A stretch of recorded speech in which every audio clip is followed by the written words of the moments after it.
Alright, so nandito tayo ngayon ka-tropics sa Guadalupe Station. Ayan. Ay, sobrang lakas kasi ng ulan, no?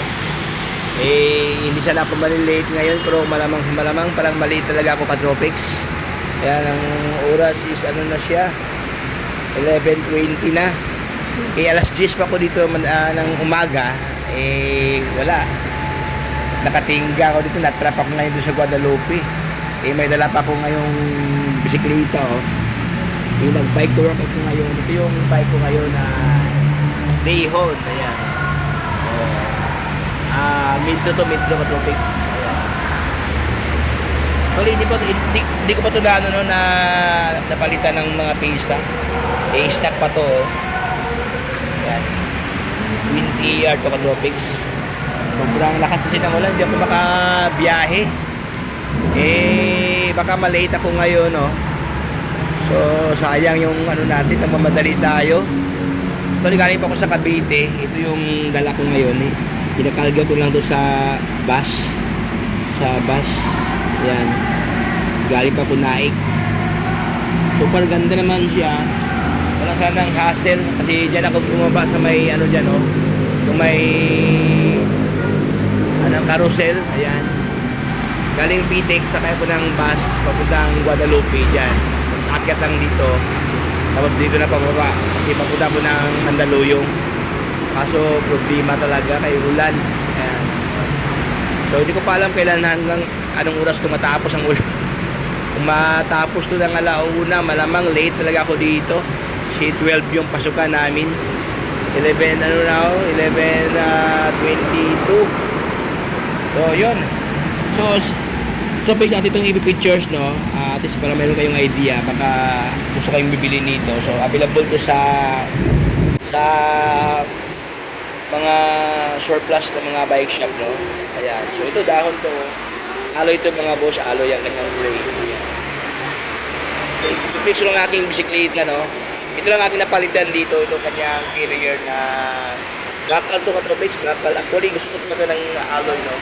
At samantala lang muna. Yan, alloy naman yung hubs dito. Kanyang, actually na-test ko na to sa aking magnet. Dito siya dito na mga magnet. So therefore, ito is stainless to tropics dito. Stainless ang spoke, alloy ang kanyang rim dito. Alloy ang kanyang crank. Yan. Walang brand, hindi ko na anong brand to. Ayan. Kanyang pedal, oh. Pero alloy to tropics yung alloy. Yan, square keeper pa to. Ito yung palitan ko, palitan ko to ng Halotech. Ito, stock pa kasi to. Ang bakal dito, itong kanyang stem, bakal to ka-tropics. At itong palitan ng Light Pro. At saka, so far, ako lang upgrade dito, no. Ang seat post dito is alloy naman siya, pero gusto ko palitan ng Light Pro. At saka yung rim na Light Pro, yan. So abangan nyo ang ating ating makeover ditong ating dahon na bisikleta. Yan, alloy ang kanyang handlebar dito. Diba, ang kanyang shelter. Ito pala, itong pinalitan, no. Pinalitan ko to doon sa Global, sa may Quiapo, sa may Fort Spalding Tradings. Itong pinalitan to. At saka itong grips. Tapos ang dinagdag ko dito, wala na yata kasi ito lang talaga, no. Ito sponsor ko ng Pro Groups.